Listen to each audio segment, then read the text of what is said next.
Bwana, hii kwa wale mashabiki maandazi ambao wameanza kushabikia mpira kipindi cha Mayele hawawezi kujua hili.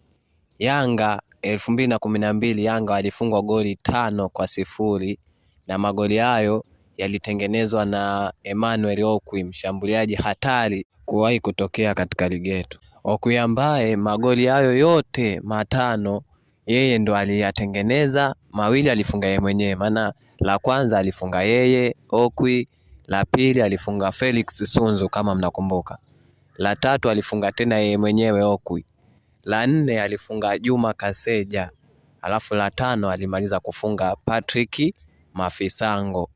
Hayo magoli yote yaliyofungwa kwa hisani yake yeye mwenyewe Emmanuel Okwi, legendi wa Simba. Yaani kwa mfano siku ile Okwi kama angekuwa katili, basi hayo magoli yote 5 angefunga yeye na ndo angekuwa mchezaji wa kwanza katika mechi ya dabi kufunga magoli 5, rekodi ambayo angeishikilia mpaka sasa. Lakini yeye yeye alikuwa anaenda ndani ya boksi, anachekecha, anafanywa faulo, inatokea penati, anakaa pembeni, anapiga Kaseja, anapiga Mafisango, sijui anapiga Felix Sunzu, yeye anakaa pembeni. Yaani yeye mlioanza kushabikia mpira kipindi cha Mayele hamwezi kujua